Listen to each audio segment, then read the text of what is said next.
السلام علیکم ورحمۃ اللہ وبرکاتہ۔ آج پھر سے ایک نئی ویڈیو کے ساتھ آپ لوگوں کے پاس حاضر ہوں، اور آج کا جو ہمارا ٹاپک ہے وہ ہے نعت شریف پہ۔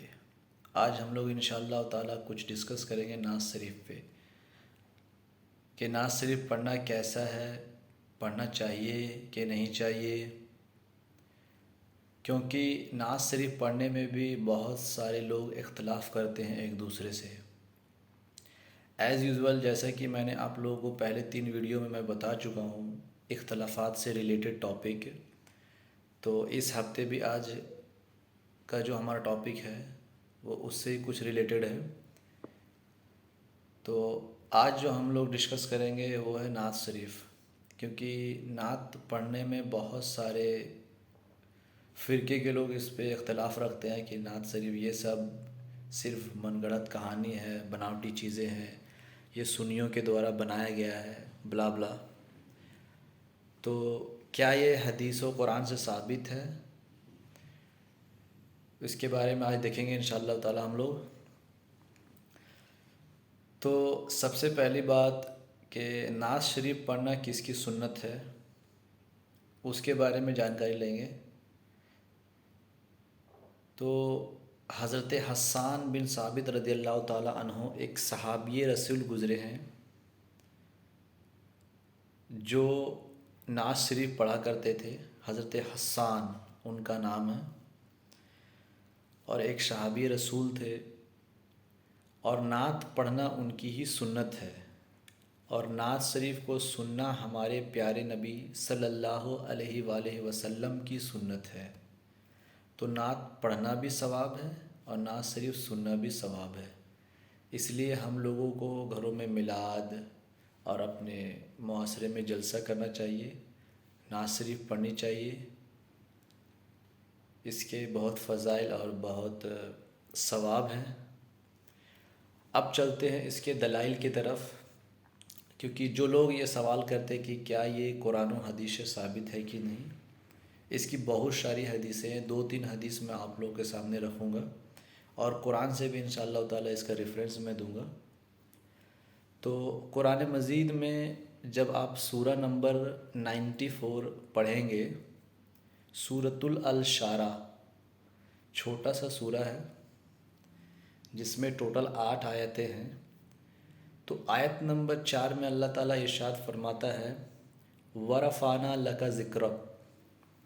یہ بڑی ہی مشہور آیت ہے، اس آیت کو نعت کے درمیان بھی کئی نعت خواں استعمال کر چکے ہیں اور کرتے ہیں، چونکہ یہ اتنی مشہور آیت ہے وَرَفَعْنَا لَكَ ذِكْرَكَ۔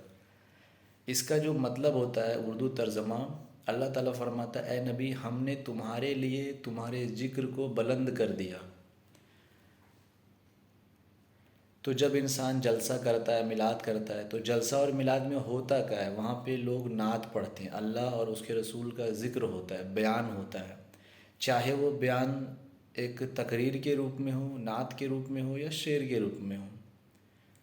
تو قرآن سے بھی یہ چیز ثابت ہے کہ اللہ اور اس کے رسول کا ذکر کرنا چاہیے، یہ ایک ریفرنس ہے، قرآن سے بھی ہے، اور قرآن مجید میں اور کہیں پہ موجود ہے یا نہیں اس کا علم تو مجھے نہیں ہے، لیکن ایک ریفرنس جو میں نے آپ لوگ کو بتایا سورۃ الشعراء آیت نمبر 4، تو اس سے یہ ثابت ہوتا ہے کہ نعت شریف پڑھنا چاہیے، اللہ اس کے رسول کا ذکر کرنا چاہیے، جو کہ میلاد جب انسان کرتا ہے تو وہاں پہ نبی پاک کے لیے نعت پڑھا جاتا ہے، اللہ کے رسول، اہل بیت، صحابہ، اللہ کے اولیاء کرام کے لیے نعت پڑھا جاتا ہے۔ تو یہ چیز یہاں پہ کلیئر ہوتا ہے کہ پڑھنا چاہیے۔ یہ ہو گیا قرآن۔ اب چلتے ہیں حدیث کی طرف۔ حدیث میں تو بہت ساری روایتیں، میں نے 2-3 روایت میں نے خود پڑھا ہے، اور یہ صحیح سند ہے، صحیح مسلم شریف کی روایت ہے، کتاب کا نام ہے کتاب الفضائل، حدیث نمبر 6334۔ جب آپ یہ حدیث پڑھیں گے تو حضرت ابو ہریرہ رضی اللہ تعالیٰ عنہ سے روایت ہے کہ ایک بار حضرت حسان ثابت بن رضی اللہ تعالیٰ عنہ مسجد نبوی میں شعر پڑھ رہے تھے، تو حضرت عمر رضی اللہ تعالیٰ عنہ وہاں سے گزر رہے تھے، تو انہوں نے گھور کر ان کی طرف دیکھا تھوڑے غصے میں، تو حضرت حسان رضی اللہ تعالیٰ عنہ فرماتے ہیں کہ اے عمر، میں اس وقت بھی مسجد نبوی میں سیر پڑھتا تھا، نعت پڑھتا تھا، جب آپ سے افضل شخصیت یہاں پہ موجود تھے، یعنی کہ اللہ کے رسول۔ تو حضرت عمر رضی اللہ تعالیٰ عنہ پھر واپس پلٹ کر حضرت ابو ہریرہ رضی اللہ تعالیٰ عنہ کی طرف دیکھتے ہیں، تو حضرت ابو ہریرہ رضی اللہ تعالیٰ عنہ نے فرمایا کہ یہ سچ ہے۔ تو یہ حدیث موجود ہے کہ نعت پڑھنا میرے حسان کی سنت ہے، اور میرے نبی نے خود فرمایا کہ حضرت حسان سے کہ نعت پڑھو مشرکوں کی مخالفت میں۔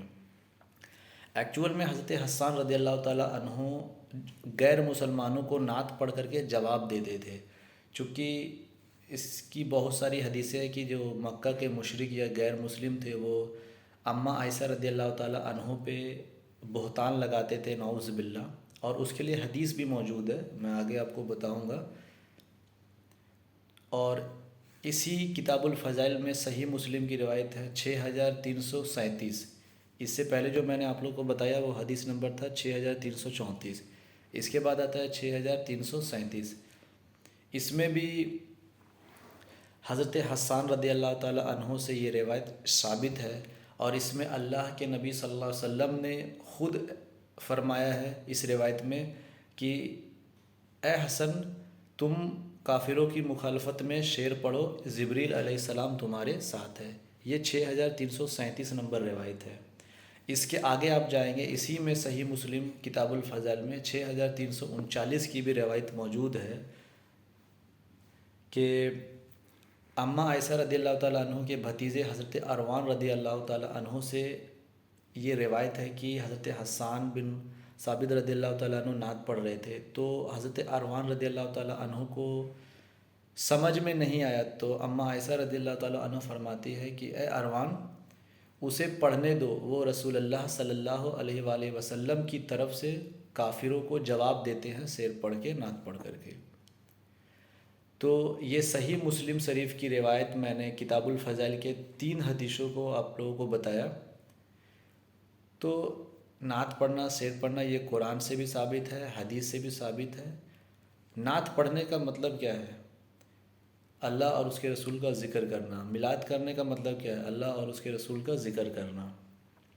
تو نعت پڑھنا چاہیے، بہت ثواب ہے، ہم سب کو پڑھنا چاہیے، لیکن ہاں نعت کے درمیان میوزک نہیں ملانا چاہیے۔ آج کل کے زمانے میں کیا ہے کہ لوگ نعت میں میوزک ملا چکے ہیں، طبلہ، ڈھول، تماشا، تو یہ ساری چیزیں حرام ہیں۔ نعت صرف اور صرف اپنے زبان سے پڑھنا چاہیے، اس میں کسی طرح کی کوئی بھی انسٹرومنٹ کا ملاوٹ نہیں کرنا چاہیے، وہ اجازت نہیں ہے، وہ سب حرام ہے۔ تو یہ میں نے آپ لوگوں کو نعت شریف پڑھنے کا جو ریفرنس دیا ہے، دلیل دیا ہے، خاص کر کے ان لوگوں کے لیے جو یہ سوال کرتے ہیں کہ کیا یہ قرآن و حدیث میں موجود ہے، تو میں نے قرآن سے بھی اس کا جواب دیا ہے اور حدیث شریف سے بھی، الحمدللہ۔ تو آج کے لیے اتنا ہی، پھر انشاءاللہ تعالی ملاقات ہوگی اگلے ہفتے۔ تب تک کے لیے اللہ حافظ، صبح خیر۔